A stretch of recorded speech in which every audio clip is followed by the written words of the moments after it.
प्रियो नमस्कार। तो आज मेरा टॉपिक है व्यभिचार। तो व्यभिचार के बारे में आज मैं आप लोगों को बताने के लिए जा रहा हूँ। तो मेरे प्यारो, परमेश्वर का वचन में लिखा हुआ है, निर्गमन की किताब में लिखा हुआ है कि व्यभिचार जो है पाप है। परमेश्वर ने व्यभिचार ना करने के लिए कहा है। परमेश्वर ने व्यभिचार के लिए मना किया है। मेरे प्यारो, तो व्यभिचार से हमें बचना है, क्योंकि व्यभिचार जो है एक पाप है। तो व्यभिचार होता क्या है? तो कोई भी लड़का हो या लड़की हो, यदि शादी से पहले यौन संबंध बनाते हैं तो व्यभिचार है। तो व्यभिचार में और रेप में फ़र्क है। तो जो व्यभिचार होता है वो लड़का लड़की दोनों राजी होकर के यौन संबंध बनाते हैं, उसको व्यभिचार कहते हैं। लेकिन रेप में क्या होता है? लड़का जो है, चाहे पुरुष जो है, वो अपना इच्छा प्रकट करता है, ज़बरदस्त इच्छा प्रकट करता है और जबरन पकड़ करके उसके साथ यौन संबंध बनाता है, उसको हम लोग रेप कहते हैं। तो मेरे प्यारो, परमेश्वर का वचन क्या कहता है, इसके बारे में हम लोग परमेश्वर के वचन से हम लोग देखेंगे। तो व्यभिचार एक पाप है और व्यभिचार हमें छोड़ना है, क्योंकि व्यभिचार जो है हमें परमेश्वर से अलग करता है। तो परमेश्वर ने कहा, प्रकाशित वाक्य किताब में लिखा हुआ है कि परमेश्वर व्यभिचारियों को नरक में डालेगा, उनका भाग जो है नरक में मिलेगा। तो अगर आप यदि व्यभिचार करते हैं और कर रहे हैं तो आप समझ लीजिए कि आप पवित्र नहीं हैं, आप परमेश्वर के वचन के अनुसार नहीं चल रहे हैं। तो मन फिराने का ज़रूरत है मेरे प्यारो। तो आज बहुत तेरे लोग जो है जिस प्रकार से खाना खाते हैं, जिस प्रकार से भोजन खाते हैं, तो भोजन कहीं भी कर लेते हैं, होटल में हो, घर में हो, जहाँ कहीं भी जाते हैं वहाँ भोजन कर लेते हैं। तो ठीक उसी प्रकार से लोग भोजन जैसा जो है यौन संबंध को समझ रहे हैं, सेक्स को समझ रहे हैं। तो लोग जहाँ भी जाते हैं वहाँ भी इस प्रकार से करते हैं। खास करके इसमें जो गाड़ी चलाने वाले जो ड्राइवर लोग होते हैं, वो सब जो है इनमें सेक्स में, यौन संबंध में ज़्यादा इन्वॉल्व है। तो कोठाओं में जा कर के जो है वो अपने इच्छा को पूरा करते हैं। मेरे प्यारो, परमेश्वर ने हमारे भीतर जो अभिलाषा दिया है सेक्स करने का, इसकी पूर्ति जो है वो शादी में होना चाहिए। शादी, परमेश्वर ने इसकी पूर्ति के लिए शादी बनाया है। तो शादी में ही हम सेक्स को कर सकते हैं, यौन संबंध बना सकते हैं अपनी पत्नी के साथ में। अगर और किसी पत्नी है फिर भी और किसी के साथ संबंध बना रहे हैं, यौन संबंध बना रहे हैं, तो ये व्यभिचार है। अगर शादी से पहले हम यौन संबंध बना रहे हैं तो ये व्यभिचार है। इसलिए मेरे प्यारो, व्यभिचार से मन फिराने का ज़रूरत है। तो आज आप देखेंगे तो कॉलेज में जो पढ़ने वाले लड़का लड़की जो हैं, वो एक दूसरे से फंस करके जो है वो फिर प्रेम दोस्ती करते हैं और दोस्ती प्रेम में बदलता है और प्रेम जो है व्यभिचार में बदल जाता है। वो लोग आपस में बातचीत करते हैं कि हम लोग शादी कर लेंगे, लेकिन उनके माता पिता जो है उनके माता पिता मेल नहीं खा पाते हैं, तो जाति के चलते, धर्म के चलते वो लोग शादी नहीं कर पाते हैं और वो व्यभिचार हो जाता है। तो बहुत सारे लोग व्यभिचार करने के द्वारा जो है प्रेग्नेंट हो जाते हैं और फिर जो है उसको सफैया करवा लेते हैं। तो इस प्रकार से आज संसार में लोग कर रहे हैं। तो हमें व्यभिचार को रोकना है। मेरे प्यारो, यदि आपका अभिलाषा आपको भीतर शरीर में एकदम जागते रहता है, तो परमेश्वर का वचन कहता है कि तुम शादी कर लो।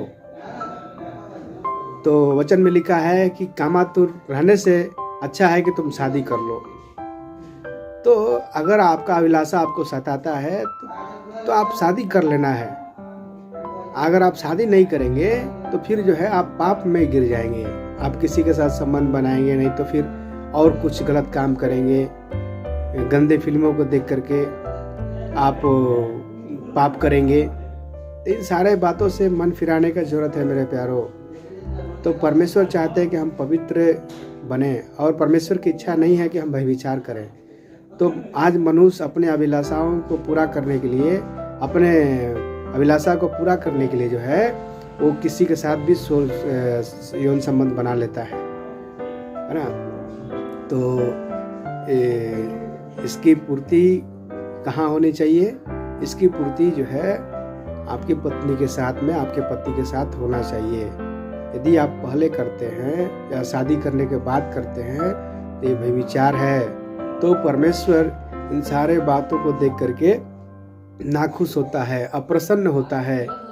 इसलिए आप व्यभिचार से मन फिराने का जरूरत है। तो जो परमेश्वर हमें बनाया है, इस संसार में रखा है, वो चाहता है कि हम उसकी इच्छा के अनुसार चलें, उसकी इच्छा के अनुसार हम काम करें। तो नहीं, अगर हम परमेश्वर की इच्छा के अनुसार यदि हम नहीं चलते हैं तो प्रभु भी हमें दंड देता है। उसकी लाठी, उसकी सोटा जो है हमें दिखाई नहीं देता है लेकिन महसूस होता है।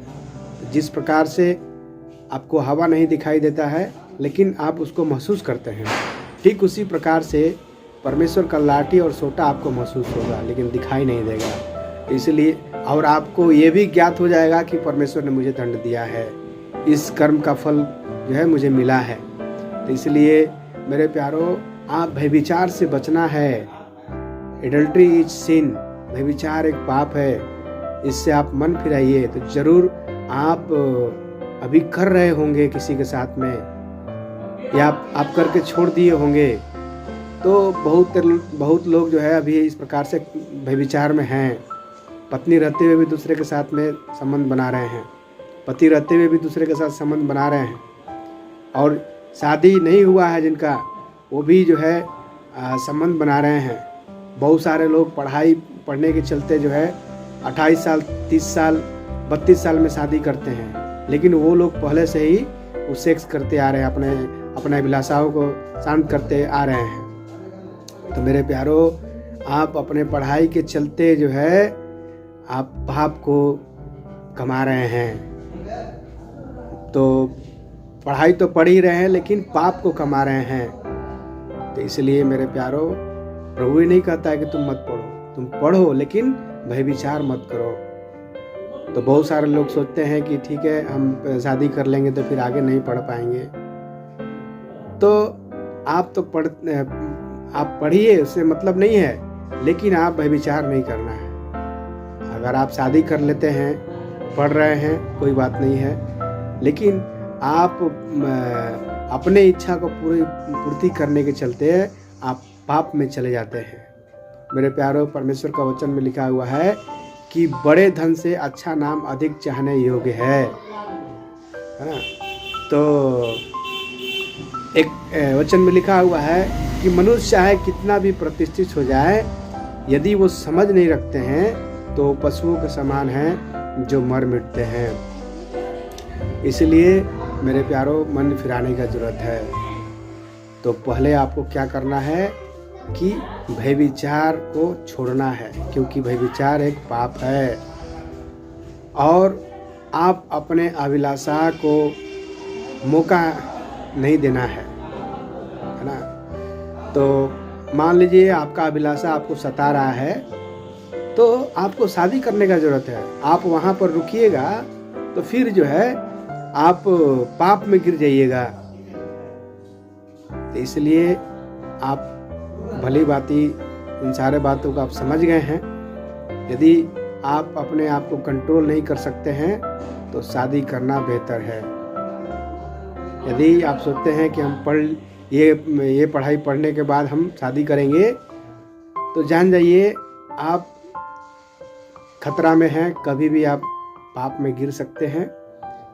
तो ज़रूर हम काई पर चल सकते हैं, लेकिन रिस्क है, कभी ना कभी तो गिर जाएंगे। इसलिए मेरे प्यारो, परमेश्वर ने शादी को इसलिए बनाया है ताकि परमेश्वर की महिमा हो। तो शादी करने के बाद लोग बच्चे को पैदा करते हैं, तो वो बच्चे क्या करेंगे, वो बुढ़ापा में आपको देखभाल करेंगे, आपका लाठी बनेंगे। तो मान लीजिए अगर किसी का पैर में दर्द हो, चाहे पैर काम नहीं कर रहा है, तो बिना लाठी को वो नहीं चल सकता है।